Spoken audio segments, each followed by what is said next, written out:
Praise lord, హల్లెలూయా. చాలా సంతోషం. స్వచ్ఛమైన తెలుగులో నేను మీతో మాట్లాడతాను. ఎందుకంటే చాలా రోజులై ఉంది మీరు తెలుగు మాట్లాడి. చాలా సంతోషంగా ఉంది. ఈరోజు నేను మీ అందరితో కలిసి ప్రభు నామాన్ని మహింపరచడానికి, ప్రభు నాకు ఇచ్చిన ఈ మంచి శ్రేష్టమైన సమయాన్ని బట్టి నేను ప్రభుకి కృతజ్ఞతాస్తుతులు చెల్లిస్తున్నాను. ఒక చిన్న వాక్యం ఎవరైనా చదవగలిగితే వెంటనే మెసేజ్లోనికి వెళ్తాను. నాకు ఇవ్వబడిన సమయంలోనే ఆ దేవుని యొక్క వాక్యాన్ని కంప్లీట్ చేయాలని నేను ఇష్టపడుతున్నాను. యెహోషువ గ్రంథము 10వ అధ్యాయము 41వ వాక్యాన్ని ఎవరైనా చదవగలిగిన వారు కొంచెం గట్టిగా చదివి సహకరించండి. కాదేశు బర్నేయ మొదలుకొని గాజా వరకు గిబియోను వరకు గోషేను దేశమంతటిని యెహోషువ జయించెను. అందరూ గట్టిగా చెప్పండి. కాదేశు బర్నేయ మొదలుకొని గాజా వరకు గిబియోను వరకు గోషేను దేశమంతటిని యెహోషువ జయించెను. మరొకసారి యెహోషువ జయించెను. ప్రభునందు ప్రియా దేవుని బిడ్డలారా, మన ప్రభువును ప్రాణప్రియుడైన యేసుక్రీస్తు వారి శ్రేష్టమైన నామములో ఇండియా దేశము, Andhra Pradesh, west Godavari, Narsapur BBC ministries తరపున మా తల్లి గారైన బొజ్జమ్మ గారి పక్షాన మీకు శుభములు, వందనాలు తెలియజేస్తున్నాను. ఈ మంచి అవకాశాన్ని నాకు ఇచ్చిన దైవజనులు, అభిషేక్తులు పీటర్ గారికి, వారి తండ్రి గారైన క్రిస్టఫర్ గారు ఎంతో కష్టపడి ఈ ప్రాంతంలో దేవుని సేవ చేసి వారి విశ్వాసము, వారి ప్రార్థన, వారి యొక్క ప్రయాస, వారి యొక్క పడిన కష్టము ఫలమే ఈరోజు ఈ పరిచర్య. ఈరోజు మిమ్మల్ని అందరిని చూడటం నాకు చాలా సంతోషంగా ఉంది. మరి నా ముందు మాట్లాడిన అభిషేక్తులు బిషప్ అయ్య గారు, మరి వారిని బట్టి నేను ప్రభుని స్తుతిస్తున్నాను. వారు మా గురువులు. వారు ముందు నిలబడటానికి కూడా నేను ఏ యోగ్యత లేని వాడిని. మరి అలాంటి నన్ను దేవుడు ఆయన కృప ద్వారా ఈ మంచి శ్రేష్టమైన సమయాన్ని ఇచ్చారు. వారు నిజంగా ఇక్కడికి వస్తారంటే నేను రాకపోతున్నాను. ఎందుకంటే వారు చాలా అద్భుతమైన దైవజనులు, మరి బైబిళ్ళు మరి స్కాలరు. అంత మాత్రమే కాదు, బైబిల్లో ఎంత వివరంగా అరటిపండు ఒలిచిపెట్టినట్లుగా ఒలిచిపెట్టే కృపను దేవుడు ఇచ్చారు. వారిని బట్టి నేను ప్రభుని స్తుతిస్తున్నాను. దేవుడు వారికి నాకు దాదాపు 35 సంవత్సరాలు ఈ ఆత్మీయ బంధం ఉంది. దాన్ని బట్టి నేను ప్రభుని స్తుతిస్తున్నాను.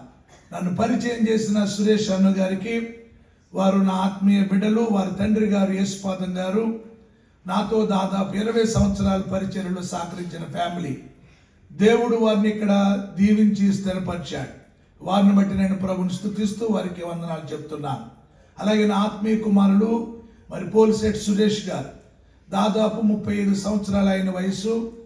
మరి 30 సంవత్సరాల నుంచి మా పరిచర్యలో ఉంటూ బాల్యం నుండి దేవుని యందు భయభక్తులు కలిగి బాప్తిస్మం తీసుకుని నా ద్వారానే వివాహం జరిగించుకుని ఆయన ఇక్కడ ఇల్లు కొనుక్కున్న ఇల్లుని మా ఆత్మీయ దైవజనుడు ప్రారంభించాలని ఆయనకున్న ఆశ. వాళ్ళ తల్లిదండ్రులకి వీసా రిజెక్ట్ అయ్యిందండి. కానీ వాళ్ళ ఫ్యామిలీ మెంబర్ని కాదు, నాకు దేవుడు వీసా అప్రూవల్ చేశాడు. అంటే అది కేవలం వారి విశ్వాసము, దైవజనుల వారికి ఉన్న ఆత్మీయ బంధం, కృతజ్ఞత అనుభవం. వారి సొంత ఖర్చులతో ఎవ్రీథింగ్ నా కోసం ఖర్చు పెట్టి నన్ను ఈ దేశానికి నడిపించిన సురేష్ గారి ఫ్యామిలీకి నా హృదయపూర్వకమైన వందనాలు. అమ్మగారిని చూస్తుంటే నాకు చాలా సంతోషంగా ఉంది. అలాంటి పెద్ద వయసు కలిగిన వారు మన సంఘములో ఉండటం అది మనకి ఎంతో బ్లెస్సింగ్స్. నాయకుడు లేని జనులు చెడిపోతారని సొలొమోను అన్నాడు. ఒక నాయకుడు అనేవాడు ఉంటే ఆ కుటుంబము, ఆ సంఘము ఎలా అభివృద్ధి అవుతుందో నేను కన్నులారా ఈ పరిచర్యలు చూశాను. కొన్ని ప్రాంతాలకు వెళ్ళినప్పుడు మనకు చెప్పాలనిపిస్తుంది, కానీ కొన్ని ప్రాంతాలకు వెళితే మనం నేర్చుకోవాలనిపిస్తుంది. నేను దాదాపు 45 సంవత్సరాల నుంచి పరిచర్యలో ఉన్నాను. 35 సంవత్సరాల నుంచి ఫుల్ మినిస్ట్రీస్లో ఉన్నాను. కానీ చాలా దేశాలు తిరిగాను. చిన్న పిల్లలతో ఈ ఆరాధన నడిపించటం ఇది నేను ఫస్ట్ టైం చూడటం. ఐఎమ్ వెరీ హ్యాపీ, అప్రిషియేట్ చేస్తున్నాను దైవజనులు. కనుక నేను నెక్స్ట్ మా దేశానికి వెళ్ళి ఇది ఇంప్లిమెంట్ చేయాలని నేను కోరుకుంటున్నాను.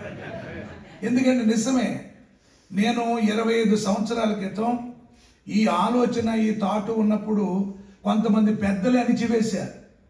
ఆ అణిచివేయబడిన వారిలో కూడా అణిచివేయబడకుండా లేచిన ఆయన సురేష్ అండి. నిజం చెప్తున్నాను, అణిచివేశారు. మీరు వాయిద్యాలు వాయించకూడదు, మీరు పాటలు పాడకూడదు, మీరు నడిపించకూడదు అని అణిచివేశారు. ఇంకా దేవుని బిడ్డలారా, వినకపోతే విన్నారా ఒక ప్రాబ్లం, కనుక వింటే ఒక ప్రాబ్లం. కనుక ఇలాంటి పరిచర్యలో నేను కూడా పాలుభాగస్తున్నట్టు నాకు సంతోషంగా ఉంది, చాలా ఆనందపడుతున్నాను. నన్ను ఈ సంఘానికి పరిచయం చేసిన దైవజనులు, కువైట్ దేశంలో దైవజనులు, దేవుని దాసులు, మరి వారు ఈ రాజ్ కుమార్ గారు, వారు సంఘానికి నేను చాలాసార్లు వెళ్ళాను. ఆ దైవజనులు బిడల వివాహాల కార్యక్రమం నేను పాల్గొన్నాను.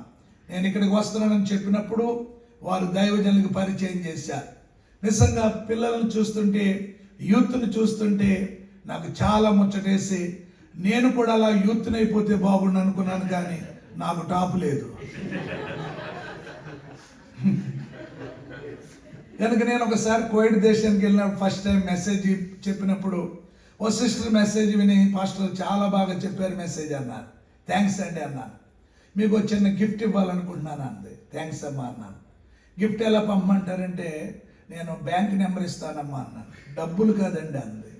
మరి ఏంటమ్మా అన్నాను. విగ్ అంది. విగ్ వద్దమ్మా అన్నాను. ఎందుకు పాస్టర్ గారు ఎందుకు వద్దన్నారు? మీరు విగ్ ఎట్టుకునేయాలని చాలా బాగుంటారు. ఇదివరకు ఫోటో, ఎందుకంటే జనరల్గా అప్పుడు ఆ మీటింగ్స్లో నా పాత పిక్చర్ వేశారండి. అప్పుడు బాగా తల ఉంది కనుక మీరు అది తీసుకుని వెళ్ళండి, చాలా స్మూత్గా ఒరిజినల్గా ఉంటారంటే, సిస్టర్ థ్యాంక్ యూ, అది మాత్రం వద్దన్నారు. ఎందుకు వద్దన్నారు? నేను ఇండియా వెళ్తానమ్మా ఆ విగ్ ఎట్టుకుని, ఏ పెళ్లి చేయడానికి, ప్రసంగం చేయడానికి వెళ్తే పెద్ద ఫ్యాన్ ఎడతారు నా పక్కన. ఆ ఫ్యాన్ గాలిగా విగ్ ఎగిరి ఎవరో వాళ్ళు అడిగితే వాళ్ళు జడుచుకు చచ్చిపోతారు. కనుక మరి ఇస్తే కానికి లేకపోతే విగ్ వద్దనన్నా. కనుక నేను వాళ్ళని చూస్తుంటే చాలా ఆనందపడ్డాను. నిజంగా అలా పెంచుతున్న తల్లిదండ్రులు నేను అభినందిస్తూ ఉన్నానండి. అలాగా పెంచబడిన వ్యక్తిలో ఒక వ్యక్తిని నేను. అందుకని ఇవాళ నేను ఒక మెసేజ్ సిద్ధపడ్డాను, వాస్తవం రియల్గా చెప్తున్నాను. కానీ ఎందుకో ఇక్కడికి రాగానే ఈ యవనస్తుడి గురించి, జాషువా గురించి చెప్పాలని ప్రేరేపణ.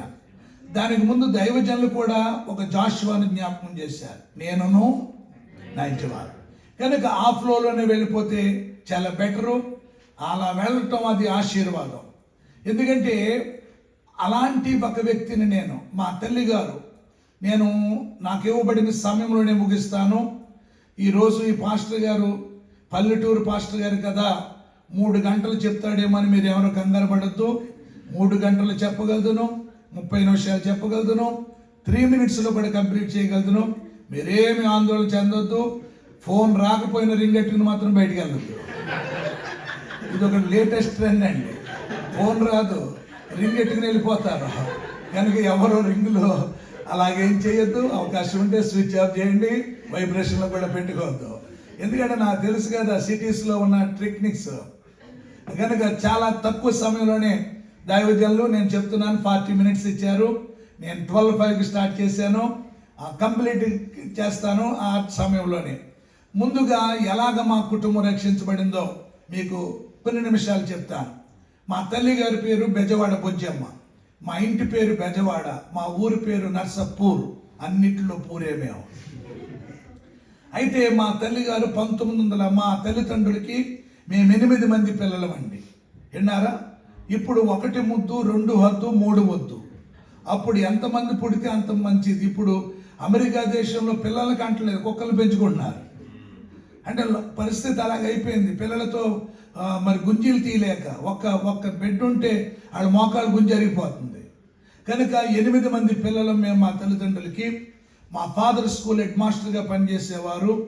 1969 సంవత్సరంలో మాది బాగా స్లమ్ ఏరియా, లోతట్ ఏరియా. వరదలు, వర్షాలు, తుఫాన్లు ఎక్కువ. మాకు గోదావరి 1/2 km, మరి సముద్రము 6 కిలోమీటర్లు. ఈ వర్షాలకి, వరదలకి మా ఇల్లు కూలిపోయి ఇంటి గోడ పడుకుని నిద్రపోతున్న 5 పిల్లల మీద పడిపోయింది. నా పిల్లలందరూ చనిపోయారనుకుని మా అమ్మ గట్టిగా కేకలు వేసి నా పిల్లలను కాపాడండి అని అరిచి పిలిచి తలనరాలన్నీ పగిలిపోయి మానసికంగా పిచ్చిదైపోయింది మా అమ్మ.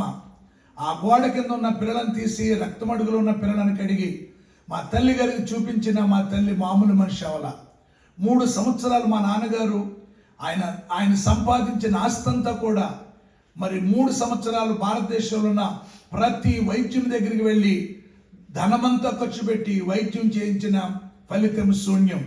అలా ఒక స్థలము కాదు, ఒక మందు కాదు, ఎవరు ఏదంటే ఎవరెక్కడికంటే అలా వెళ్ళిన చోటల్లా మా తల్లిగారు బాగుపడలేదు. ఇటు 8 మంది పిల్లలు, పిచ్చిదైపోయిన భార్య, ఉద్యోగం చేయలేని పరిస్థితి. ఆ దినాల్లో మా అమ్మ తల్లిదండ్రులు మా అమ్మను వదిలేసింది. మా నాన్నగారు తల్లిదండ్రులు మా అమ్మను విడిచిపెట్టేశారు. మా బంధువులు, మా స్నేహితులు అందరూ కూడా మాకు దూరం అయిపోయారు. ఇలాంటి పరిస్థితుల్లో శాపం మా కుటుంబంలో ఉన్నప్పుడు, చీకటి మమ్మల్ని అలుముకున్నప్పుడు, మరణం మమ్మల్ని వెంటాడుతున్నప్పుడు, శని దరిద్రం మమ్మలను విలయతాండమాడిస్తున్నప్పుడు ఎవ్వరూ కూడా 1 కిలో రైస్ మాకు ఇవ్వలేదు. మిగిలిపోయిన అన్నం మాకు పెట్టలేదు. పెంట కుప్ప మీద పడేసే గంజి కూడా మాకు పోయలేదు. ఎందుకంటే 8 మంది పిల్లలు. మాకు ఏదైనా హెల్ప్ చేస్తే తిరిగి ఆ హెల్ప్ వాళ్ళకి ఇవ్వలేమన్న పరిస్థితి వారికి తెలిసిపోయింది. ఆ దినాల్లో ఏ హాస్టల్లో మమ్మల్ని జాయిన్ చేసుకోలేదు. గవర్నమెంట్ హాస్టల్స్ వెళ్తే పెద్ద కులస్తుల కింద అవకాశం లేదని చెప్పారు. మిషనరీ హాస్టల్స్కి వెళితే మీ ఫాదర్ ఎంప్లాయీ, మీరు ఎంప్లాయీకి ఇందులో అవకాశం లేదని చెప్పారు. అన్ని మార్గాలు మూయబడిపోయిన వేళలో, అన్ని మార్గాలు స్తంభించబడిపోయిన వేళలో దేవుని బిడ్డలారా అన్నము లేక, కడుపులో ఆకలి తట్టుకోలేక, మోకాళ్ళు కడుపులో పెట్టుకుని ఆకలి బాధ దిగమింగుకుని పడుకున్న రోజులు ఎన్నో ఉన్నాయి. నా తమ్ముడు, చెల్లి ఏడుస్తూ ఉంటే అన్నం లేక మా బంధువుల దగ్గరికి వెళ్ళి మిగిలిపోయిన అన్నం పెట్టమని అడిగితే కళ్ళల్లో కారం కొట్టి మా ఇంటికి రావద్దని చెప్పారు. వారింటికి వెళ్ళినప్పుడు మా జేబులు తడిమేవారు, ఏమైనా మేము తీసుకెళ్ళిపోతున్నామని. అలాంటి పరిస్థితుల్లో ఇంటి నిండా పాములు, తేళ్లు, చెరులు, ఒకప్పుడు వర్షము, ఇలాంటి పరిస్థితుల్లో పిల్లల్ని చూడలేక, భార్యను బాగు చేసుకోలేక, మా నాన్నగారు కూడా బాగా బీపీ షుగర్ పెరిగిపోయి అతలకుతమైపోయిన పరిస్థితుల్లో మరి ఒక మానసికమైన వైద్యశాలలో జాయిన్ చేశారు. ఫైనల్గా 3 నెలల తర్వాత వైద్యుడు మా తల్లి గారిని తీసుకెళ్ళిపోమని మా నాన్నగారికి కౌరు పంపించారు.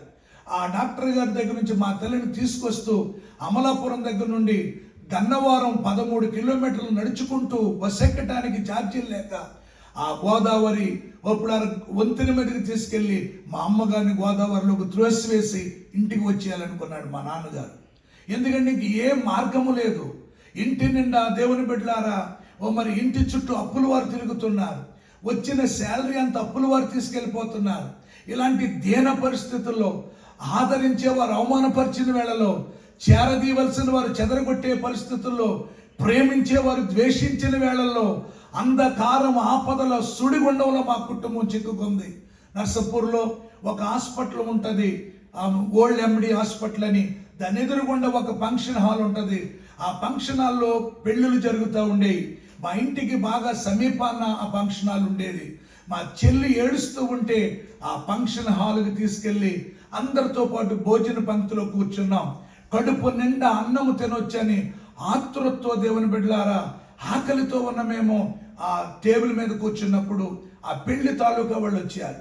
ఎవరు పిల్లలని అడిగారు, ఎవరు పిలిచారు ఈ పెళ్లికని అడిగారు. ఎవరు పిలవలేదండి, ఆకలేస్తుంది, కొంచెం అన్నం తినడానికి వచ్చామంటే మీరు నమ్మండి, కాలర పట్టుకుని పైకి లేపి మెడ పట్టుకుని బయటికి కట్టేశారు. వారు భోంచేస్తుండగా మేము గుట్టుకలు మింగాం.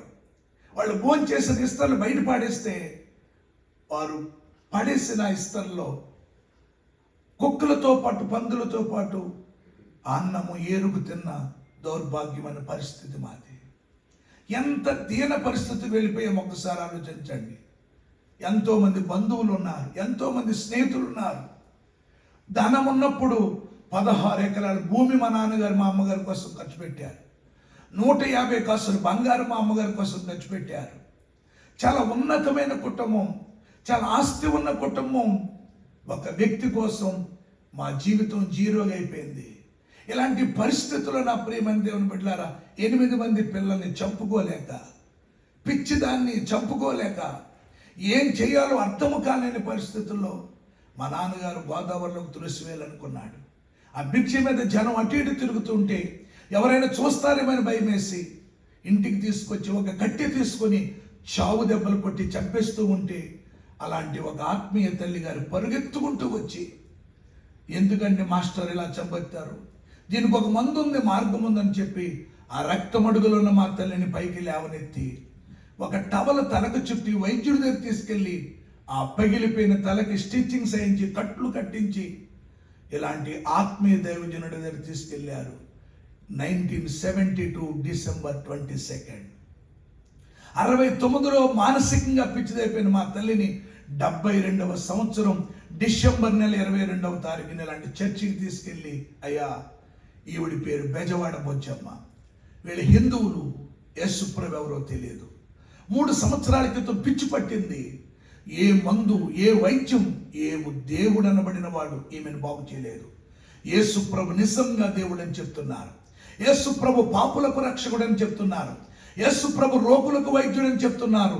నిజంగా ఆ దేవుళ్ళు ఆ శక్తి ఉంటే ఈ పిచ్చ మనిషిని బాగు చేయమని చెప్పండి మీ దేవునితో అంటే, ఆ ఆత్మీయ దైవజనుడు మా తల్లి కొరకు భారము కలిగి ప్రార్థన చేసినప్పుడు దేవుని వెలుగు మా అమ్మను తాకిందండి. దేవుని అభిషేకం మా తల్లి గారి నుండి వచ్చిందండి.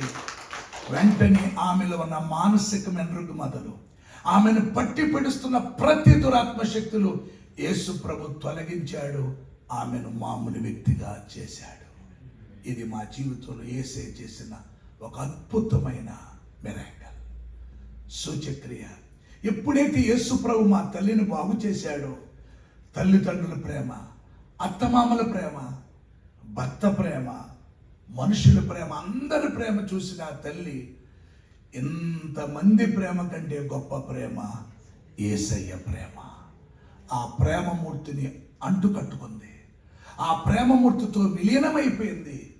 గంటల తరబడి ఇంకెవ్వరితో మాట్లాడబుద్ది కాకుండా గంటల తరబడి, దాదాపు మీరు బిలీవ్ మీ నాట్ 18 గంటలు ప్రార్థన చేసేది మా తల్లి. ఆ 18 గంటల ప్రార్థన దేవుడు మా కుటుంబాన్ని తిరిగి లేవనెత్తాడండి, దేవుడు ఆశీర్వదించాడండి. మా తల్లి గారు హైందవ భక్తిలో ఉన్నప్పుడు నన్ను రామదాసుని చేయాలనుకుంది. ఆ తర్వాత దేవుని నమ్ముకున్న తర్వాత, ప్రభువా నా కుమారుని నీ సేవకుడిగా చేసుకోమని నన్ను దేవుని సేవకు సమర్పించారు.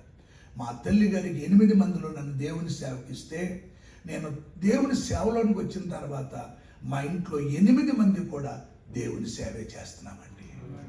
అందరం దేవుని సేవ చేస్తున్నాం. మాకు ఉద్యోగాలు లేక దేవుని సేవ చేయలేదు. అందరం దాదాపు జాబులన్నీ కూడా రిజైన్ చేయమని ఎవరితో చెప్పట్లా, అక్కడున్న పరిచర్య గురించి చెప్తున్నాను. ఉద్యోగాలు విడిచిపెట్టి దేవుని సేవ చేస్తున్నాం. మా తల్లిదండ్రులకి మేము మొత్తం టోటల్ ఫ్యామిలీ మెంబర్స్ 71 మంది. ఆ 71 మందిలో చిన్న పిల్లలు తప్ప మిగతా ఫ్యామిలీ మెంబర్స్ అందరూ దేవుని సేవలో ఉన్నాం. మీకు నర్సపూర్లో బంధువులు ఉంటే, ఎవరైనా ఫ్రెండ్స్ ఉంటే తెలుసుకోండి. 52 సంవత్సరాలు మా తల్లి అద్భుతమైన పరిచర్య చేసి లక్షల మందినండి, 100 మందిని కాదు, లక్షల మందిని ప్రభువులోనికి ప్రభావితం చేసి మహిమలోనికి వెళ్ళిపోయారు.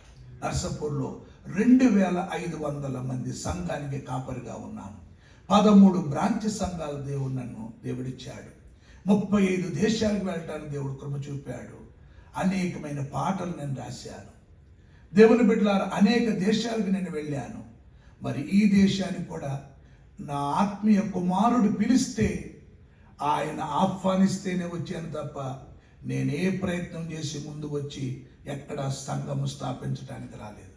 ఏ దేశానికి వెళ్ళినా పిలిస్తేనే వెళతాను, పిలవకపోతే ప్రార్థన చేస్తాను. ఇది నా సేవలో ఉన్న అనుభవం.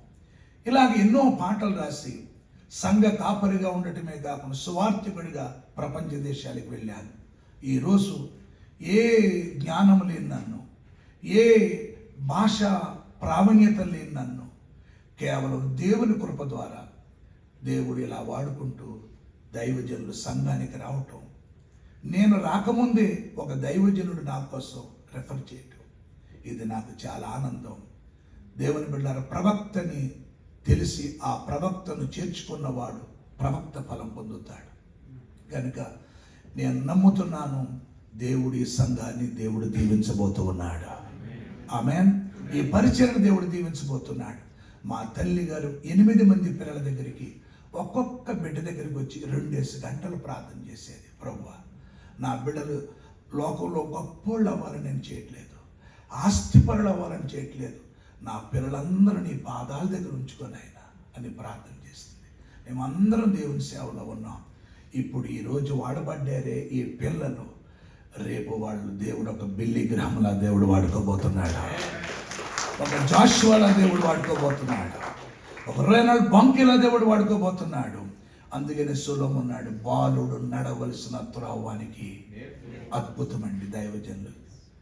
దైవజనులు ఓ దేవుని బిడ్డలారా, పీటర్ గారు ఫ్యామిలీ నేను అభినందిస్తున్నాను, సంఘాన్ని అభినందిస్తున్నాను, వాళ్ళు ప్రోత్సహిస్తున్నా, ప్రియులు అభినందిస్తూ ఉన్నాను. Keep it up. దేవుడు ఇంకను మన నెక్స్ట్ తరము దేవుని బిడ్డలారా అనేకులను దేవుడు వాడుకొనును గాక. ఆమెను చెప్పండి గట్టిగా. ఈరోజు జాషువాని గురించి మేము జ్ఞాపకం చేస్తాను. బైబిల్ గ్రంథములో 3 యెహోషువాలు ఉన్నారు, 3 జాషువాలు ఉన్నారు. మరి ఈరోజు రాజైన యెహోషువ ఉన్నాడు, యాజకుడైన యెహోషువ ఉన్నాడు, పరిచారకుడైన యెహోషువ ఉన్నాడు. ఈ యెహోషువ ఎవరు అంటే మోషే గారి యొక్క పరిచారకుడు. పరిచర్య అంటే మీకు తెలుసు కదా, మందిరంలో పరిచర్య చేసే ఒక సామాన్యమైన వ్యక్తి. దేవుని బిడ్డలారా, దేవుని యొక్క సన్నిధిలో పరిచర్య చేసే ఒక పరిచారకుడు. ఈ జాషువ 7 జాతులను జయించాడు. ఈ యెహోషువ 31 రాజును జయించాడు. ఎక్కడికి వెళుతుంటే అక్కడ దేవుడు అతనికి గొప్ప అఖండమైన జయ జీవితాన్ని ఇస్తున్నాడు. వాటమి అనేది, అవమానం అనేది, సిగ్గుపట్టం అనేది, వెనక్కి తిరిగి రావటం అనేది అతని జీవితంలో ఎన్నడూ చవి చూడలేదు. స్తోత్రం చెప్పండి ఒకసారి గట్టిగా. మక్కేదానికి వెళితే అక్కడ జయం వచ్చింది, లిబ్నాకు వెళితే అక్కడ జయం వచ్చింది. దేవుని బిడ్డలారా, మరి లాకీష్కి వెళితే అక్కడ జయం వచ్చింది, యెగ్నోనికి వెళితే అక్కడ జయం వచ్చింది, హెబ్రోనికి వెళితే జయం వచ్చింది, దెబూరికి వెళితే జయం వచ్చింది, షెపీలాకు వెళితే జయం వచ్చింది. ఇలా ఎక్కడ అడుగు పెడుతుంటే అక్కడ దేవుడు అతనికి అఖండమైన జయ జీవితం ఇస్తున్నాడు. స్తోత్రం చెప్పండి. ఎక్కడ ఓడిపోలా, ఎక్కడ పారిపోలా.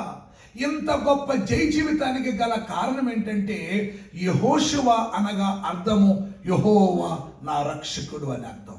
అంటే దేవుణ్ణి రక్షకుడిగా చేసుకున్నాడు, దేవుణ్ణి నాయకుడిగా చేసుకున్నాడు, దేవుణ్ణి యజమానుడిగా చేసుకున్నాడు. అందుకని సామెతల గ్రంథంలో ఒక చక్కని మాట ఉంటుంది, యెహోవా నామము బలమైన దుర్గము, నీతిమంతులు అందులోనికి పరిగెత్తుకుని వెళ్ళి సురక్షితముగా ఉంటారు. ఎక్కడ సురక్షితం అంటే దేవుని మందిరములోనే. కనుక ఈరోజు చాలా మంది ఈ దేవుని మందిరాన్ని నిర్లక్ష్యం చేస్తూ ఉన్నారు, దేవుని సన్నిధిని నిర్లక్ష్యం చేస్తున్నారు. డబ్బులు ఉన్నాయి కదా, జ్ఞానం ఉంది కదా, ఓపుడారా అద్భుతమైన దేశంలో ఉన్నాం కదా, విలాసవంతమైన జీవితం ఉంది కదా, ఓపుడారా యూట్యూబ్లో మెసేజ్లు వస్తున్నాయి అని చెప్పి సహవాసాన్ని దేవుని బిడ్డలు లేకుండా అనేక మంది ఉన్నారు. కానీ ఇందులో మీరు దేవుని సహవాసం కలిగి ఉన్నారు. మిమ్మల్ని బట్టి నేను ప్రభుని స్తుతిస్తూ ఉన్నాను. యెహోషువ దేవుని మందిరములో ఉండేవాడు, దేవుని సన్నిధిలో ఉండేవాడు. ఇప్పుడు యెహోషువ యొక్క పరిస్థితి ఏంటో తెలుసా? మోషే గారికి పరిచర్య. దేవుడిని యెహోవా మోషేను పిలిచి, నేను మీ మధ్య ఉండటానికి నాకు ఒక ప్రత్యక్షపు గుడారము కట్టమని చెప్పాడు దేవుడు. ఆ ప్రత్యక్షపు గుడారములో దేవుని బిడ్డలారా ఎత్తు 15 మూరలు పెట్టమన్నాడు, వెడల్పు 15 మూరలు పెట్టమన్నాడు, పొడవు 45 మూరలు పెట్టమన్నాడు. ఆ ప్రత్యక్షపు గుడారములో 3 స్థలాలు ఏర్పాటు చేయమన్నాడు. 1 ఆవరణము, 2 పిల్లల పరిశుద్ధ స్థలము, 3 అతి పరిశుద్ధ స్థలము. ఆ ప్రత్యక్షపు గుడారములో 9 ఉపకరణాలు పెట్టమన్నాడు. 1 బలిపీఠము, 2వది ఇత్తడి గంగాళము, 3వది మొదటి తెర, 4వది బంగారపు దీప వృక్షము, 5వది సన్నిధి రొట్టెల బల్ల, 6వది ధూపవేదిక, 7వది 2వ తెర, 8వది మందసము, 9వది కరుణాపీఠము. ఈ ప్రత్యక్షపు గుడారమునకు నాయకుడైన, సేవకుడైన, యజమానుడైన మోషేకి పరిచర్య చేసే ఒక సాధారణమైన వ్యక్తి యెహోషువ. ఇతడు రాజు కాదు, ఇతడు యాజకుడు కాదు, ఇతడు ప్రవక్త కాదు, ఇతడు నాయకుడు కాదు. ఒక సాదా సీదా వ్యక్తిని దేవుడు ఎలాంటి స్థితిలో ఉంచాడో ఈ రోజు నాకు ఇవ్వబడిన సమయంలో చెప్పి ముగిస్తాను. ఇతడు కేవలం ఒక పరిచర్య చేసే ఈ యెహోషువ ఎంతమందిని జయించటానికి గల కారణం, ఎక్కడికి వెళితే అక్కడ, ఏ ప్రాంతానికి వెళితే, ఏ రాజు మీదకి వెళితే, ఏ దేశం మీదకి వెళితే ఆ దేశంలో జయ జీవితం పొందటానికి ఇతనిలో ఒక శ్రేష్టమైన 6 అనుభవాలు ఉన్నాయి. ఆ 6 అనుభవాలు మీరు జస్ట్ అండర్లైన్ చేసుకోండి. నేనేమి రిఫరెన్స్లు ఇవ్వను, త్వరగా దేవుని బిడ్డలారా నేను ఆ మాటలు మీకు చెప్పి ముగిస్తాను. నెంబర్ 1, ఒకటి ఏంటంటే యెహోషువ పాపమును దాచుకోలేదు, యెహోషువ పాపమును సమర్థించుకోలేదు, యెహోషువ పాపమును కప్పుకోలేదు. 2వది ఏంటంటే జాషువాలో ఉన్న అద్భుతమైన గుణం, యెహోషువలో ఉన్న శ్రేష్టమైన అనుభవం, వేకువనే లేచి, ఉదయాన్నే లేచి దేవునికి ప్రార్థన చేసేవాడు, దేవునికి మర్ర పెట్టేవాడు, దేవుని మందిరములో ఉండి దేవునికి ప్రార్థన చేసేవాడు. 3వ లక్షణం ఏంటంటే దేవుని సేవకుడికి, దేవునికి విధేయత కలిగిన వాడు, విధేయుడు. 4వ లక్షణం ఏంటంటే అతడు దేవుని ఆత్మ చేత నింపబడిన వాడు. 5వ అనుభవం ఏంటంటే ఒక బలమైన తీర్మానము కలిగిన వాడు. 6వ అనుభవం ఏంటంటే ఒక నిరీక్షణ కలిగిన వాడు. ఈ 6 అనుభవాల్ని దేవుని కృప వలన ఏ దైవజనుడైనా ఒక 6 గంటలు చెప్పగలడు, 60 గంటలు కూడా చెప్పగలరు అలాంటి బైబుల్ స్కాలర్స్. అయితే నేను దీన్నేమి ఎక్కువ దేవుని బిడ్డలారా ఎన్లైట్ చేయకుండా సింపుల్గా దీన్ని మరి పాయింట్స్ మీకు చెప్పి వివరించాలని ఇష్టపడుతున్నాను. మొట్టమొదటిగా దేవుని సేవకుని మరి సేవకుడైన యెహోషువ మరి పాపాన్ని దాచుకోలేదు. పాపము అనగా ఆజ్ఞ అతిక్రమమే పాపం. పాపము అనగా మేలేనిది ఎరిగి అలా చేయకుండుట పాపం. పాపం అనగా సమస్త దుర్నీతి పాపం. పాపం అంటే ఎవరినో చంపక్కల్లా, ఎవరిదో దోచుకోక్కల్లా, ఎన్నో పాపాలు దేవుని బిడ్డలారా దేవునికి తెలియకుండా మనం చేస్తూ ఉన్నాం. ఈ యెహోషువ హాయి అనే ప్రాంతం మీదకి యుద్ధానికి వెళ్ళాడు. ఇశ్రాయేలు ఓడిపోయారు, పారిపోయారు, హతులైపోయారు. ఈ సంగతి విన్న యెహోషువ బట్టలు చింపుకుని, బూడిద జల్లుకుని, తానును ఇశ్రాయేలు పెద్దలందరూ యెహోవా నిబంధన మందసము దగ్గరకు వచ్చి ముఖమును నేల మీద మోపుకుని ఇశ్రాయేలు ఓడిపోవటానికి, ఇశ్రాయేలు పారిపోవటానికి, హతులైపోవటానికి కారణము నేనే అని చెప్పి ఆ అపరాధమును తన మీద వేసుకుని దేవుని సన్నిధిలో తన స్థితిని ఒప్పుకున్నాడండి. బైబిల్ గ్రంథంలో అబ్రహామును చూడండి, బైబిల్ గ్రంథంలో యోబును చూడండి, బైబిల్ గ్రంథంలో దావీదును చూడండి, బైబిల్ గ్రంథంలో పౌలు భక్తులను చూడండి. వీళ్ళెవ్వరూ కూడా పాపాన్ని దాచుకోలేదు. అబ్రహాము దేవుని దగ్గరకు వచ్చి అంటాడు ధూళిని, యోబు దేవుని దగ్గరకు వచ్చి అంటాడు ఆదాము తన పాపమును దాచుకున్నట్లు దేవా నేను నా పాపమును దాచుకోలేదంటాడు. దావీదంటాడు నేను పాపములోనే పుట్టాను, పాపములోనే నా తల్లి నన్ను గర్భం ధరించింది, పాపిని అంటాడు. ఏమండి పౌలు అంటాడు నేను పాపులలో ప్రధాన పాపిని. ఇంత అద్భుతమైన భక్తులు వాళ్ళు ఎప్పుడూ కూడా దేవుని బిడ్డలారా దేవుని సన్నిధిలో హెచ్చించుకోలేదు, దేవుని సన్నిధిలో తన స్థితిని ఒప్పుకున్నారు. యెహోషువ ఓడిపోయినప్పుడు, ఇశ్రాయేలు హతులైపోయినప్పుడు దేవుని సన్నిధిలో అన్నాడు ఈ ఇశ్రాయేలు ఓటమికి కారణం నేనే. తన స్థితిని ఒప్పుకున్నాడు. ఆ ఒప్పుకునే అనుభవం ఉంది కాబట్టి జాషువా జీవితంలో ఎక్కడికి వెళితే అక్కడ ఏమొచ్చిందండి? విజయాన్ని వచ్చింది. నా ప్రియమైన దేవుని బిడ్డలారా మనకు తెలుసు అతిక్రమమును దాచిపెట్టుకున్నవాడు వర్ధిల్లడు. దాన్ని ఒప్పుకోవాలి. ఒప్పుకుంటారు కొంతమంది, కానీ విడిచిపెట్టాలి. రక్షింపనేరకున్నట్లు యెహోవా హస్తము కురచగా లేదంట. విననేరకున్నట్లు ఆయన చెవులు మందముగా లేవంట. నీ దోషము దేవునికి నీకు అడ్డుగా ఉంది. ఈ రోజు నేను చెప్తున్నాను నా ప్రియమైన మిత్రులారా, దేవునికి నువ్వు ఇష్టమే, కానీ దేవునికి ఇష్టము లేనిది ఏంటో తెలుసా? నీ పాపం. ఆ పాపం ఏంటో నీకే తెలుసు. మనుషుని సంగతులు మనుషుల ఆత్మకి తెలుసు, దేవుని సంగతులు దేవుని ఆత్మకి తెలుసు. కనుక దేవుని ఆశీర్వాదం నువ్వు పొందకపోవటానికి, ఇంకా నీ జీవితంలో ఒక ఉన్నతమైన స్థితిలో ఉన్న శాంతి సమాధానం లేకపోవటానికి, నువ్వు అభివృద్ధి పొందకపోవటానికి, ఇంకా నీ జీవితంలో శాపం విలయతాండమాడటానికి ఏ పాపము దేవునికి నీకు అడ్డుగా ఉందో ఆ పాపాన్ని విడిచిపెట్టగలిగితే ఈ రోజు దేవుని మహిమను చూడబోతున్నావు. ఏమన్నాడు యాకోబు?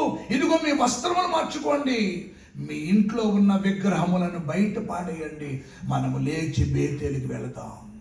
ఎందుకో తెలుసా? పాపము యాకోబు ఇంట్లో ఉంది, శాపము యాకోబు ఇంట్లో ఉంది. కారణము నా ప్రియమైన దేవుని బిడ్డలారా, ఉండకూడనివి దేవుని బిడ్డలారా రాహేలు దగ్గర ఉండిపోయినాయి. అందుకని దేవుడు చెప్తున్నాడు, ఈ రోజే మీ మధ్యలో అద్భుతములు చేయబోతున్నాను, మిమ్మల్ని మీరు పరిశుద్ధపరచుకోండి అని యెహోషువతో చెప్పాడు. ఆకాను గుడారములో శపితమైన ఉన్నది. నీ ఇంటిలో ఏమున్నాయి? నీ హృదయంలో ఏమున్నాయి? నీ జీవితంలో ఏమున్నాయి?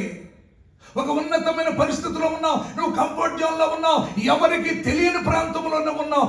ఇదిగో నీ జీవితం ఒకవేళ పాపము గుండా ప్రయాణం చేస్తుందేమో, ఇంకా పాపాశల్లో నువ్వు జీవిస్తున్నావేమో. ఈరోజు దేవుడు నీతోనే చెప్తున్నాడు, దేవునికి నువ్వు ఇష్టమే మిత్రమా, కానీ దేవునికి ఇష్టము లేనిది పాపం. యేసయ్యకు పాపి ఇష్టమా పాపం ఇష్టమా? కానీ పాపం ఇష్టము లేదు. యేసయ్యకు నువ్వు ఇష్టమే.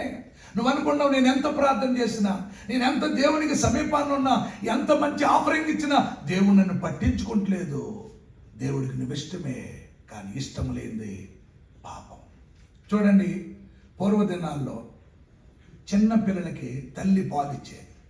ఇప్పుడు ఏ తల్లి పాలు ఇవ్వట్లా. ఏ పాలు ఇస్తుందండి? డబ్బా పాలు. అందుకని పిల్లలు డబ్బాలాగా అలర్ చేస్తున్నారు. కొంతమంది ఇండియాలో గేదె పాలు ఎత్తారు, గేదెలాగా అమ్మనని అమ్మ తన్నేస్తాడు. పూర్వం తల్లి కడుపు నిండా పాలిస్తే ఆ హాల్లో ఆ బిడ్డ ఆడుకుంటూ ఉంటాడు. అప్పుడంటే డైబర్స్ అయ్యి లేవు కదా. ఆ కడుపు నిండా పాలు తాగినోడు చక్కగా ఒకటి పోస్తాడు, రెండు వెళ్తాడు. ఆ రెండింటిని తెలియక ఏం చేస్తాడంటే రుబ్బుతూ ఉంటాడు, అలుగుతూ ఉంటాడు. దాన్ని సాంబార్ ఇడ్లీ చేసేస్తాడు. కొంచెం అర్థం చేసుకోండి. దాన్ని ఎలా రాసుకుని అని తింటాడు. అప్పుడు అలా అమ్మ చూసి ఎంత చక్కని కొడుకురా అని వెంటనే ఆ కొడుకును ముద్దెట్టుకుంటుందా? వాడిని రెండు తగిలించి అన్నీ డాడీ బుద్ధులే,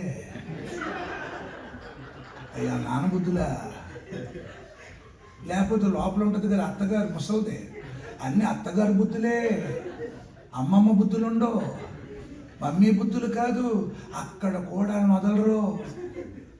అప్పుడు ఆ పిల్లోని అసహ్యంగా ఎత్తుకుని ఆ బావి దగ్గరకు ట్యాప్ దగ్గరకు తీసుకెళ్ళి శుభ్రంగా కడిగి సబ్బుతో రుద్ది మంచి క్లాత్తో తుడిచి మంచి జాన్సన్ పౌడర్ రాసి, వీడా నా బంగారం, నా పొలికే.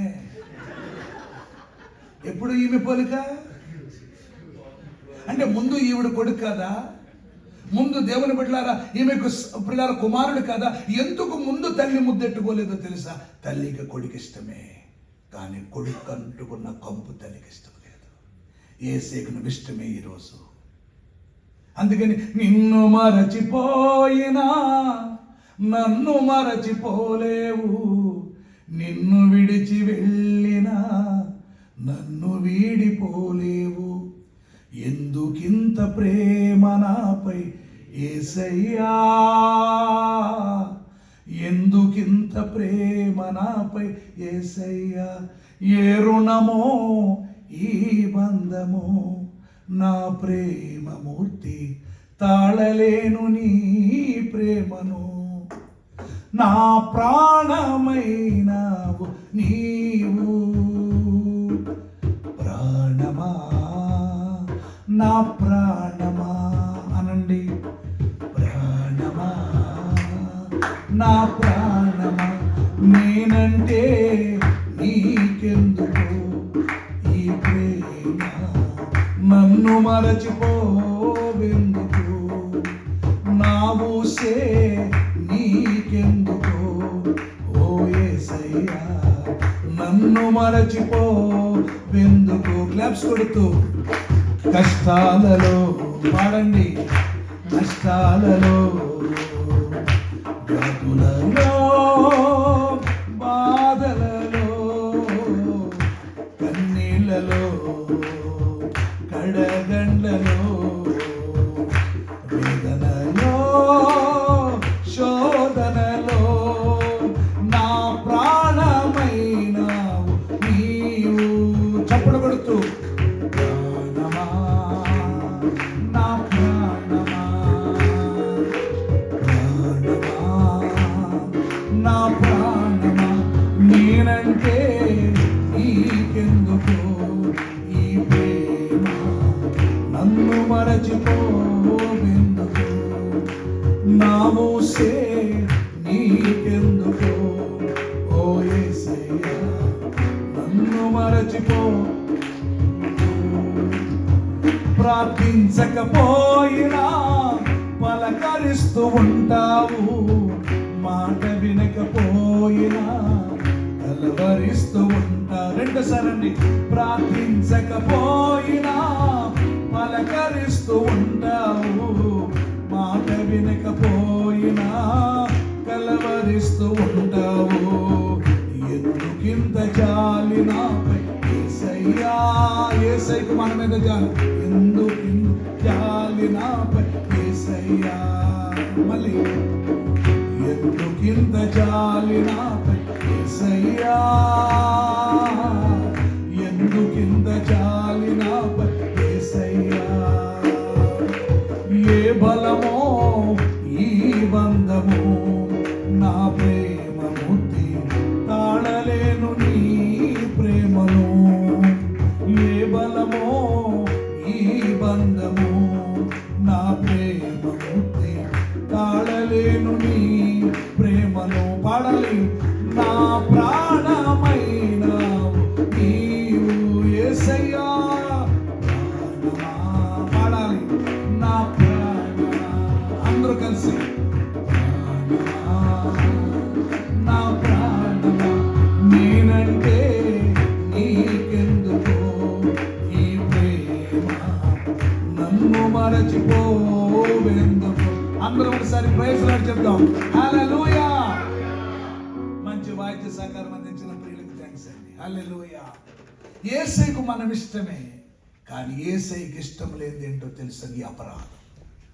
అందుకని యేసు ప్రభు ఆయన చెప్పుతున్న మాట ఏంటంటే, ఇలాంటి ఆరాధనలో, ఇలాంటి వర్షిప్లో దేవుడు నిన్ను బ్లెస్ చేయాలని చూస్తాడు, దేవుడు నిన్ను ఆశీర్వదించాలని చూస్తాడు. కానీ దేవుని ఆశీర్వాదానికి నీ అపరాధం ఏమి రాకూడదు, అటు రాకూడదు.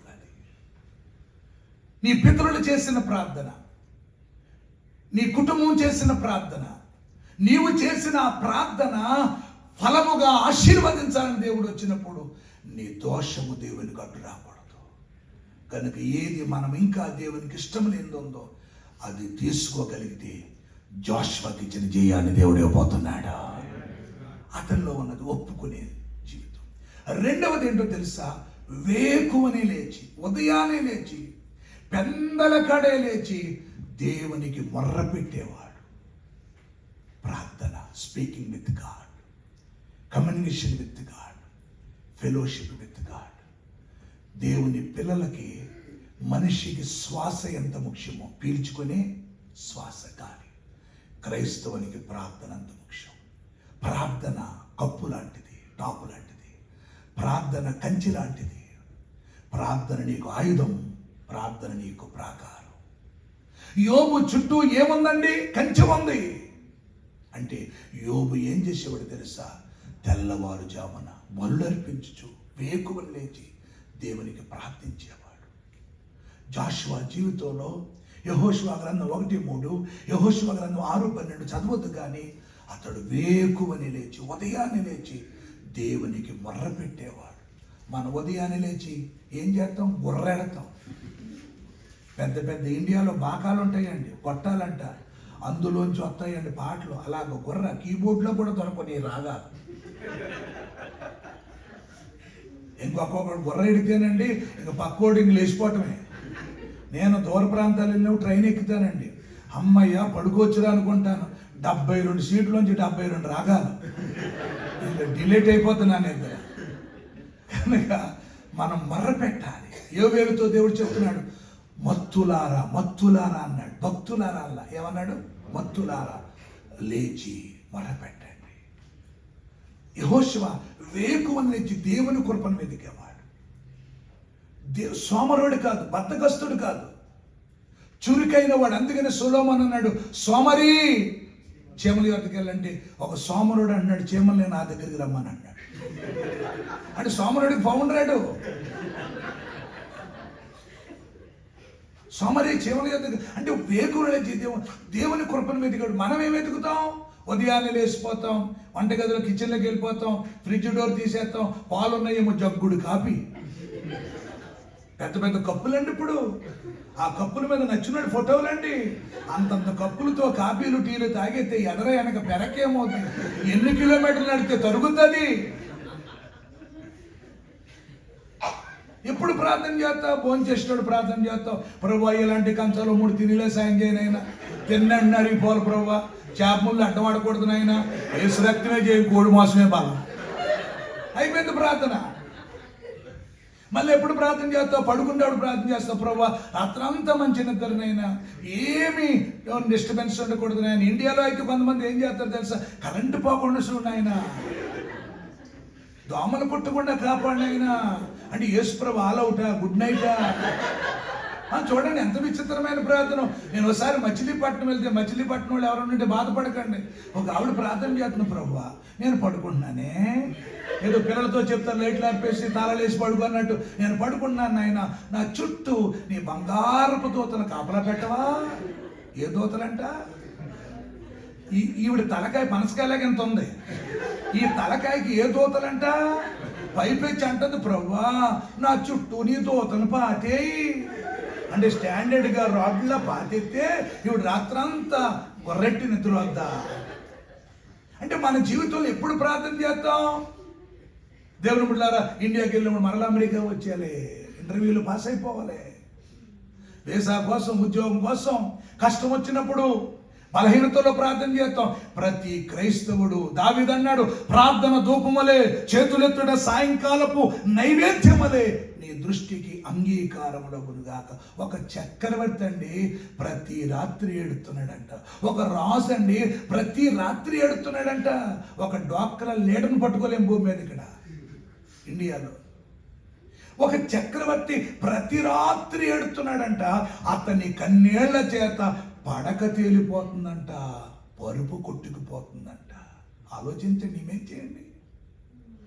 మన జీవితంలో ఒక టేబుల్ స్పూనుడి కన్నీరు వచ్చిందా? ఒక ఉగ్గినుడి కన్నీరు వచ్చిందా? సంబంధం లేనివాడు చచ్చిపోతే బుడబుడతో కలిసి తీసేస్తారండి ఇండియాలో. బాయో బాయ, మాయో బాయ, అడు బాయా కాదు మాయా కాదు. సమాధి చేయనివరే మమ్మల్ని సమాధి చేయనివరు పెట్టేట్టుగా లాగేస్తారు. ఎన్ని డెలిగేట్ పెట్టు. ఒక ఆవిడ పెట్టేట్టుగా లాగకపోతే ఓ శంప వచ్చేసింది. ఏంటమ్మా నువ్వు రాత్రి నుంచి చూస్తున్నాడు, మమ్మల్ని సమాధి చేయనవ్వా? ఏంటి చెప్పు, మేము ప్రార్థన చేసిపోయి ఆయన లేపేస్తాం, ఆ ప్లేస్ నుండి వెళ్ళిపోతావు అంటే జ్ఞాపకార్థ కూటం దాకా సొక్క రాలేదు. చెప్పండి. అంటే ఎప్పుడు మనం ఏడవాలి? యేసు ప్రభువు ఏమన్నాడు, యెరూషలేము కుమార్తెలారా నా కోసం కాదు మీ కొరకు, మీ పిల్లల కొరకు. అలా ఏడ్చారు కాబట్టి తల్లిదండ్రులు ఈ రోజు నాడు చిన్నారి బిడ్డలు, ఆ చిన్న బిడ్డ, నేను ఒక్క బిడ్డను అప్రిషియేట్ చేస్తున్నాను, మరొకలాగా అనుకోకండి. జెనసిస్ అన్ని చాప్టర్లు చదివిందంటే వాట్ ఏ వండర్ అండి.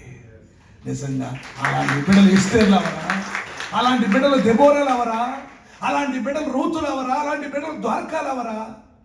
కనుక దీనంతటికి దైవజనుడు దేవుని బిడ్డ క్రిస్టఫర్ గారు వేసిన విత్తనం ఈ రోజు కాలం మనం చూస్తున్నాం. దేవుని బిడ్డారా, నిజమే, ఈ రోజు మనం కొట్టే చప్పట్లన్నీ ఆయనే. స్తోత్రం చెప్పండి గట్టిగా. ఆయన ఎంతో ప్రయాసపడి ఆయన వచ్చినప్పుడు ఈ పరిస్థితి లేదు, ఆయన వచ్చినప్పుడు ఈ సంఖ్య లేదు, ఆయన వచ్చినప్పుడు ఈ పిల్లల బలము లేదు. ఆయన ఒక దేవుని మీద భారంతో వచ్చాడు. అది నాకు తెలుసు. పరిచర్య విలువలు తెలిసిన వాడినండి. ఒక ఆత్మను సంపాదించాలి అంటే అది ఎంత కష్టమో ఒక సంఘ కాపరిగా నాకు తెలుసు. నేను అభినందిస్తున్నాను ఈ పరిచర్యని. నా మట్టికి నేను చెప్తున్నాను, ఇక్కడికి వచ్చి నేర్చుకున్నాననే చెబుతున్నాను, బోధించానని చెప్పట్లేదు. కనుక ఈరోజు యెహోషువ ప్రార్థనా పరుడండి. అతడు ప్రార్థన చేస్తే, ఒక పరిచారకుడు ప్రార్థన చేస్తే, మందులు ఊడ్చేవాడు ఈ చైర్స్, ఈ సౌండ్ సిస్టమ్, ఈ థింగ్స్ అన్ని సెట్ చేసి ఒక వ్యక్తి ప్రార్థన చేస్తే ఒక దినమెల్లా సూర్య చంద్రులాగిపోయారండి. ఇవన్నీ ప్రార్థన బలం. మనకి మంత్లో ఒక డే తక్కువ ఉంటుంది కదా, ఏ నెల? ఆయనదే అది.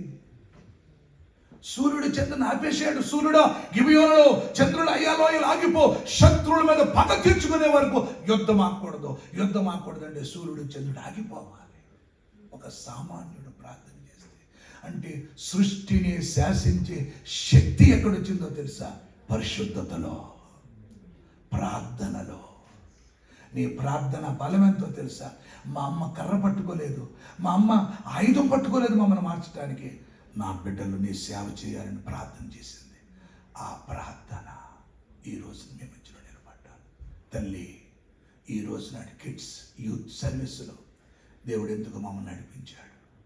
మీ పిల్లల భవిష్యత్తు మీ చేతిలోనే ఉంది. వాళ్ళ లోకానికి ఒక లైట్ హౌస్ వలె వెలగాలి. ఒక పౌల్లాగా, ఒక పీటర్లాగా, ఒక డైనామిక్ పిల్లరా వ్యక్తుల్లాగా అవ్వాలి. వాళ్ళు ఉద్యోగాలు చేసుకున్నా, ఏ బిజినెస్లు చేసుకున్నా దేవుని సేవ చేయాలి. ఈ అమెరికా దేశాన్ని దేవుని కొరకు సిద్ధపరచాలి.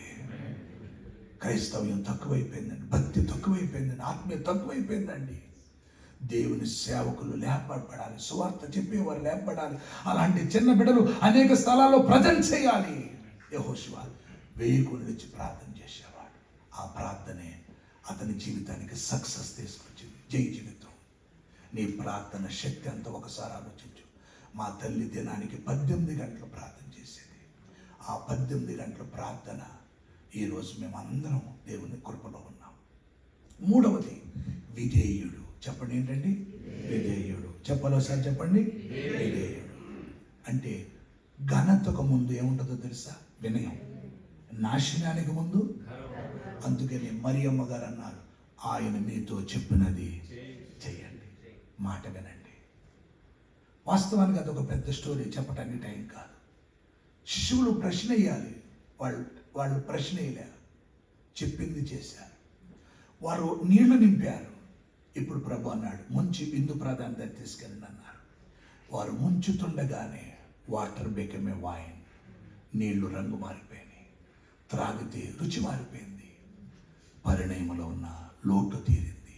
మాట వింటాం. మీరు సమ్మతించిన ఆ మాట వింటే, యెషయా గ్రంథం 1:19 చదవద్దు.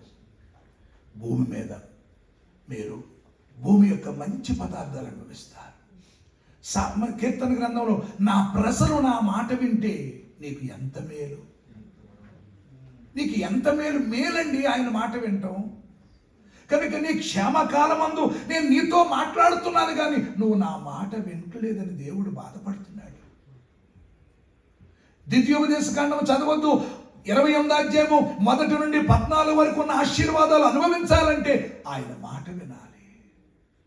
సేవకుని మాట వినగలుగుతున్నావా? దేవుని మాట వినగలుగుతున్నావా? నేను మీ ఫాదర్ కాడి నుంచి ఉన్నాను, నువ్వు నీ మాట వినలేననే స్వభావం నీలో లోపల ఉందా? ఒకవేళ పర్వాలేదులే అని చెప్పి అప్పుడు నువ్వు అనుకున్నావా? నా భక్తి ఏంటో దేవునికి నాకే తెలుసు, ఒక వ్యక్తి మాట వినకూడదని నువ్వు అనుకున్నావా?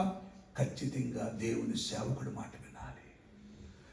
నాయకుడు మాట విన్నప్పుడు దేవుని బిడ్డలారా అది నీకు ఆశీర్వాదం.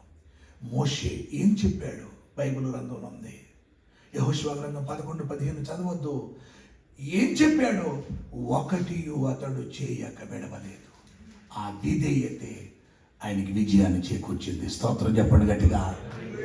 3 పాయింట్ చెప్పాను. 1, పాపాన్ని దాచుకోవాలా. 2, వేకువని లేచి ప్రార్థన చేశాడు. 3వది విధేయుడు. ఒకసారి ఇలా చూడండి, దేవుడు మోషేని పిలిచి నీ తర్వాత ఒక నాయకుడిని ఏర్పాటు చేయమన్నాడు. నాయకుడిని ఏర్పాటు చేయమంటే మోషే కొడుకులు ఉన్నారు, అహరోను కొడుకులు ఉన్నారు, ఇంకా 12 గోత్రాలు చాలా పెద్ద పెద్దోళ్ళు ఉన్నారు. ఆ 12 గోత్రాల పెద్దలను అక్కడ ఏర్పాటు చేసి అక్కడ మోషే చూస్తున్నాడు, ఎవరిని ఏర్పాటు చేయాలా నాయకుడు, నా తర్వాత ఎవరు యోగ్యులని చూస్తుంటే మరలా దేవుడు మాట్లాడుతున్నాడు, మోజేస్, అదిగో నా సేవకుడు యెహోషువ, అతడు ఆత్మ చేత నింపబడ్డాడు, అతన్ని నాయకుడిగా పెట్టు అంటే ఇప్పుడు నాయకుడైపోయాడు. ఒకప్పుడు క్లీనింగ్ చేసేవాడు, ఒకప్పుడు కిచెన్లో సర్వీస్ చేసేవాడు, ఒకప్పుడు దేవుని బిడ్డలారా వాష్రూములు క్లీన్ చేసేవాడు, ఒకప్పుడు ఈ థింగ్స్ అన్నీ ఒకప్పుడు దైవజనుడికి ఎంతో దగ్గరుండి పరిచర్య చేసిన ఈ పరిచారకుడు ఇప్పుడు ఏమైపోయాడు తెలుసా అండి? నాయకుడైపోయాడు. గుర్తుపెట్టుకోండి, పరిచర్య చేయటం అది నీ జీవితానికి ఆశీర్వాదం. ఒక వ్యక్తి పరిచర్య చేసినప్పుడు ఆ పరిచర్య చేసిన వాడిని దేవుడు నాయకుడిగా, విన్నారా? దేవుని యొక్క వాక్యం చెప్తుంది, మరి పరిచర్య చేసేవాడిని దేవుడు ఎలా చేస్తాడంటే నాయకులుగా చేస్తాడు. మీరు నాయకులుగా ఉండాలనుకున్న వాడు ముందు ఏం చేయాలి? పరిచర్య. మనకి అచ్చులు ఎక్కువ అండి, అచ్చులు తక్కువ, ఎచ్చులు ఎక్కువ, బతుకు తక్కువ. నేను అనలేదు మిమ్మల్ని, ఒకరు తక్కువ, షుగర్ ఎక్కువ. అంత ఆడంబరమే, ఆత్మీయత ఉండదు, అంత డెకరేషనే, డెడికేషన్ ఉండదు. అందరూ నాయకులే, అందరూ చెప్పేవాళ్ళే, అందరూ సింగర్లే, అందరూ స్పీకర్లే, మరి ఎవరు పరిచర్య చేస్తారు? పరిచర్య. ఈరోజు మేమన్నామంటే సైకిల్ మీద జర్నీ, రిక్షా తొక్కాం, వాల్ పోస్టులు అంటించాం, లైట్ స్తంభాలకి బాకాలు కట్టాం. ఈరోజు పిల్లలు మీరు చూస్తున్న ఆసాబ్ గారు ఈరోజు కాదు, దీని వెనకాల ఎన్నో దినాలు. కేవలం వంకాయ తెలుసు కదా, ఇంగ్లీష్లో ఏమంటారండి వంకాయని? శనగపప్పు. ఇంగ్లీష్లో ఏమంటారమ్మా? పప్పులు మర్చిపోయారు కదా, ఇంగ్లీషు పాటలు పాడినవారు. ఆ కర్రీతో కడుపు నిండా భోజనం పెడితే అదే ₹1 కోటి, $1,000 US. ఇంకా అదే ఆనందం. సైకిల్ మీద తొక్కుకుంటూ అలా పరిచర్య ప్రారంభించాం. 3 గంటలు వాక్యం చెప్తే లాల్చీలు వేసేవాడు, పిండితే చెంబు నీళ్ళు వచ్చాయి. ఇది పరిచర్య. అయ్యగారు కూడా అంతే. ఇదే నాన్న మీరు మమ్మల్ని చూస్తున్నారే, ఇది కాదు మా జీవితం. ప్రారంభం మురికే, ముగింపు మహిమ. అదండి ప్రారంభం మురికే, ముగింపు చూడాలి. ప్రారంభం మహిమ, నీ జీవితం ముగింపు మురికైతే అది బాధాకరం. కానీ యెహోషువ ప్రారంభంలో మురికి జీవితం, ఇప్పుడు నాయకుడిగా ఏర్పాటు చేశాడు. 40 లక్షల మందికి అండి. ఎంతమందికి అండి? ఆలోచించండి. ఈ 40 లక్షలకి నాయకుడు అవ్వాలంటే పాపం లేనివాడు అవ్వాలి, ప్రార్థన పరుడు అవ్వాలి, విధేయుడు అవ్వాలి, ఆత్మచేత నింపబడ్డాడు. నాయకుడిని ఏర్పాటు చేయన్నాడు, ఆత్మచేత నింపబడాలి. అందుకని మనకు శుక్రవారం ప్రేయర్ ఉంటుంది కదండి. సండే సర్వసాధారణంగా అంతా నిండిపోతారు. సండే అందరూ వచ్చేస్తారు, ఇంకెవ్వరూ ఆగరు. ఎందుకంటే ఆశీర్వాదాలు, దీవెనల కోసం పంపం. ఒక ఆవిడ ప్రార్థన చేస్తుంది, దీవించిన ఆయన, ఆశీర్వదించిన ఆయన, నింపు నాయన, పంపు నాయన, నింపు పంపు అంటూ దిమ్మరించిన ఆయన అంటే నేను కిటికీలో చూస్తున్నాను, ఏమన్నా గొడవ అవుతుందా అంటే దిమ్మరించదు. ఏంటి దిమ్మరించాలమ్మా అన్నాను. దీవెళ్ళండి పేటర్ గారండి అన్నాడు. ఎన్నేళ్ళ నుంచి వస్తున్నావు అమ్మ చర్చిగా అని? ఇదే ఫస్ట్ డే అండి. ఫస్ట్ డే దిమ్మరించేయాలమ్మా. 34 ఏళ్ళ నుంచి గుండెలు బద్దలేలాగా పగలో రాత్రి బాదుకుంటున్నానే బాబు. నా మీదే దిమ్మరించలేదు, నీ మీదే దిమ్మరెత్తాడో. నా కారు ఎక్కించుకుని నరసాపురం బంగాళాఖాతం సముద్రంలో దిమ్మరించేస్తాను, దైత్యం వదిలిపోతాడు. వచ్చింది ఆ పూట. ఇంకా ఆదివారం అంతా అదే. శుక్రవారం ఎవరు రారు? అయ్యగారే పాపం, ఆయన ఇంగ్లీష్లో చదువుకున్న, ఆయన ఇంగ్లీష్లో ఇప్పుడు మరి నేర్చుకుని అన్ని ఇంగ్లీష్లో ఉన్న ఆయన యెహోవా నా బలమా అని ఆ డోరంకా చూస్తాడు. ఏ బలం రాదు, ఇంక యెహోవాయే ఆయన బలం. ఆ శుక్రవారం, ఆ ఫ్రైడే వచ్చి దేవుని సంధిలో కనిపెట్టినప్పుడు దేవుడు తన ఆత్మతో నింపుతాడా. సండే అనేది ఆయన ఆరాధించే సమయం. ఆరాధన అంటే ఆయన ఔన్నత్యాన్ని పొగిడే రోజు, ఆయన్ని కీర్తించటం, లేకపోతే ఆయన కృతజ్ఞతాస్తుతులు చెల్లించాలి. వారమంతా కాపాడాడు. శుక్రవారం ఆయన సన్నిధిలో బలం పొందుకోవాలి. యెహోషువ దేవుని ఆత్మ చేత నింపబడ్డాడు. స్తోత్రం చెప్పండి ఒకసారి గట్టిగా. హల్లెలూయా. 12:05 నాకు ఇచ్చారు, 1:05 ముగిస్తాను. అంటే మీలో కూడా ఇంకా చెప్పండి పాస్టర్ గారు పర్వాలేదు అంటారు. నేను ఎక్కువ చెప్పాననుకో నెక్స్ట్ టైం రానని అర్థం. నెక్స్ట్ టైం రావాలంటే టయాన్ని ముగించాలి. ఇది సిస్టమ్ అండి. మన ఆస్ట్రేలియా వెళ్తే నాకు తెలియకుండా ఒక స్విచ్ ఆన్ చేసాడు, కిందకి వెళ్ళిపోయాను. అది హోల్ ఉందండి స్టేజ్ దగ్గర. అంటే ఏంటి కిందకి వెళ్ళిపోయాను, అండర్ గ్రౌండ్లోకి వెళ్ళిపోయాను. అప్పుడు కింద ఒక బ్రదర్ పైకి తీసుకొచ్చేసాడు. ఏంటన్నాను, మా టైం అయిపోతే అంతేనండి అన్నాడు. నేను ఇక్కడికి వచ్చిన తర్వాత కూడా చూసుకున్నాను, ఏముంది వల్ల ఏ హోల్ లేదు. అయినా ఇక్కడ ఉందండి అవునా, ఓకే పెడతాను. అయితే ఎవరైనా ఎక్కువ సమయం పెంచితే అప్పుడు పెట్టండి. ఓకే, నేను అండర్ గ్రౌండ్లోకి వెళ్ళిపోయాను. ఏంటి ఎలాగెలా చూస్తున్నాను, ఏమన్నా రాకడ వచ్చేసింది అన్నట్టు. అక్కడ కింద బ్రదర్ అన్నాడు, పైకి తీసుకొచ్చేసాడు. ఏంటంటే సిస్టమ్ ఇదే అన్నాడు. ఏంటి టైం అయిపోయింది, ఇంకేం చెప్పక్కర్లేదండి, స్విచ్ నొక్కుతాం కిందకి వెళ్ళిపోతాం. ఓకే, ఓహో అలాగా అనుకుని నేను ఇక్కడ రాగానే కొంచెం చూసుకున్నాను, అదేమీ కనపడలేదు. ఇక్కడ కూడా చూశాను, ఇదేదో ఉన్నట్టే ఉంది, కానీ అది వైర్లే అనుకున్నాను. దేవునికి స్తోత్రం చెప్పండి ఒకసారి గట్టిగా. ముగింపుకి వచ్చేసాను. ఎన్ని విషయాలు చెప్పానండి. 1 చెప్పాలి, పాపమును దాచుకోవాలి. 2 వేకువని లేచి, 3 విధేయుడు, 4 ఆత్మచ. ఫైనల్గా ఇంకో 2 ఉన్నాయి, కానీ 1 చెప్పి నేను ముగిస్తాను. ఫైనల్గా ఏంటంటే తీర్మానం కలిగిన వాడు. చాలామంది నేను ఇక్కడ చూశాను, ప్రతి ఇంట్లో ఒక చక్కని వాక్యం ఉందండి. చాలా ఇళ్లలో చూశాను, నేనును నా ఇంటి వారు అది యెహోవాను. చాలామంది ఇళ్లలో చూశాను. అంటే ఈ మాట ఎవరన్నారండి, యెహోషువ అన్నాడు. ఎప్పుడన్నాడు తెలుసా, ఇశ్రాయేలు పెద్దలు ఇతని దగ్గరికి వచ్చి ఆ గుడికి వెళ్దాం, ఆ దేవత దగ్గరికి వెళ్దాం, ఈ దేవత దగ్గరికి వెళ్దాం, ఇక్కడికి వెళ్దాం, అక్కడికి వెళ్దామని ఈ నాయకుడిని అడుగుతున్నారు. అప్పుడు అహరోన్ని అడిగినప్పుడు అహరోన్ ఏమన్నాడు, మీ దగ్గర ఉన్న బంగారం తీసుకురండి అని చెప్పి బంగారంతో దూడను చేసి ఇశ్రాయేలును విగ్రహారాధికులుగా చేశాడు. ఎవరు, అంతకు ముందు ఉన్న మోషే అన్నగారైన అహరోన్. ఇప్పుడు యెహోషువ అహరోను ఫాలో అవ్వాలా, దేవుణ్ణి ఫాలో అవ్వాలా ఆలోచించండి. జనరల్గా అహరోను ఫాలో అవ్వాలి. ఎందుకంటే నాయకుడు పిల్లలు ప్రజల మాట వినకపోతే నాయకత్వం పోద్ది. అవసరమైతే రాళ్ళతో కొట్టి చంపేస్తారు. ఇప్పుడు యెహోషువ ఏమన్నాడు తెలుసా, మీరు ఎక్కడికి వెళ్తారో వెళ్ళండి, మీరు ఏ దేవత దగ్గరికి వెళ్తారో వెళ్ళండి, మీరు ఏ గుడికి వెళ్తారో వెళ్ళండి, మీ పితరులు చేసినట్లుగా చేయండి, కానీ నేనును నా ఇంటి వారు ఆయన్ని సేవిస్తాం. ఈ కరేజ్, ఈ ఛాలెంజ్, ఈ తీర్మానం, ఈ వడంబడిక ఎప్పుడు వస్తుందో తెలుసా, దేవుని ఆత్మచేత నింపడినప్పుడు. నన్ను బలపరిచిన వాని యందు నేను సమస్తము చేయగలను. ఆత్మచేత. ఈ ఆత్మ ఎప్పుడు వస్తుందో తెలుసా, ప్రార్థన జీవితం ఉన్నప్పుడు. ప్రార్థన ఎప్పుడు వస్తుందో తెలుసా, పరిశుద్ధత ఉన్నప్పుడు. దేవుని బిడ్డలారా ఏమన్నాడు, మీరు ఎక్కడికి వెళ్తారో వెళ్ళండి. కృతజ్ఞత లేదా? శాపాన్ని అనుభవించిన సంగతి మర్చిపోయారా? ఎట్టి చాకిరీలు చేసిన అనుభవాలు లేవా? 430 సంవత్సరాలు శాపాన్ని భరించారే, ఎట్టి చాకిరీలు చేశారే, ఇనుప కొలుములో ఉన్నారే, ఫరో దాస్యము కింద నలిగిపోయారే, భర్తతో భార్యకి సంతోషము సుఖము లేక దివారాత్రులు నలిగిపోయిన పరిస్థితి మర్చిపోయారు. ఇశ్రాయేలులారా, మీకు పుట్టిన మగ పిల్లల్ని నైల్ నదిలో విసిరేస్తే ముసళ్ళు ఆహారంగా మారిపోయిన సంగతి మర్చిపోయారా? మోషేను పంపి ఐగుప్తు దేశాన్ని విడిపించి ఎర్ర సముద్రాన్ని దాటించి పగలు మేఘస్తంభంగా రాత్రి అగ్నిస్తంభంగా దేవుడు ఉంచి మన్నాను కురిపించి నీళ్లను పుట్టించి తాపకరమైన సర్పమును కరవకుండా కాపాడి మిమ్మల్ని గద్దరెక్కల మీద మోసి కనాను దేశాన్ని తీసుకొస్తే ఆయనకి కృతజ్ఞతాస్తుతులు కూడా చెల్లించలేని పరిస్థితుల్లో మీకు దేవతలు దెయ్యాలు కావాలి, పండే నేనును. ఎంత అద్భుతమైన మాట. ఒక సామాన్యుడండి ఇతను, ఒక పరిచారకుడు. Is a not a big man కాదు, ఇది ఓన్లీ ఆర్డినరీ పర్సన్. ఒక పరిచర్య చేసే ఎంత బలమైన తీర్మానం. ఎలా ఉంది మన తీర్మానం? మన జీవితంలో ఇలాంటి వర్తమానాలు విన్నప్పుడు, కొన్ని మీటింగ్స్కి వెళ్ళినప్పుడు, కొంతమంది దైవజనులు వాక్యాలు విన్నప్పుడు ఒక బలమైన తీర్మానం చేసుకుంటాం.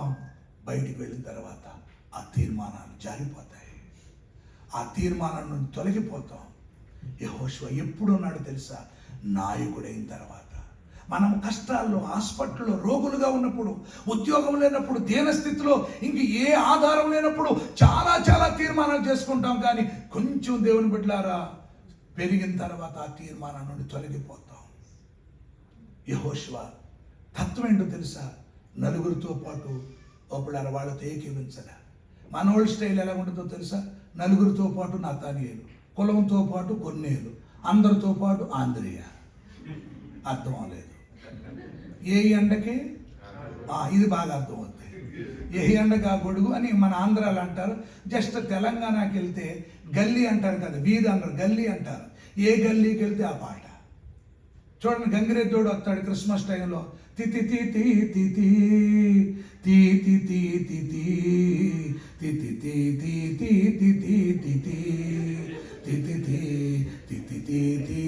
తితి తితి వెనకాల పడితే అప్పుడు వంటగదిలో ఉండి, బుజ్జే మన పాటేనమ్మా, వేసే 1 కిలో రైసు, ఎన్ని కిలోలైనా వస్తుంది, ఇవిడు సొమ్ము ఏం పోయింది. ఎందుకని మన పాట అంటే మనకు అంత ఇష్టం. ఆ పక్క వీధిలోకి వెళ్ళేస్తాడు, తీరి తీరి తీ తీ తీ తీ తీ తీ. ముందు పాట కంటే ఈ పాట మీకు బాగా అర్థమైంది.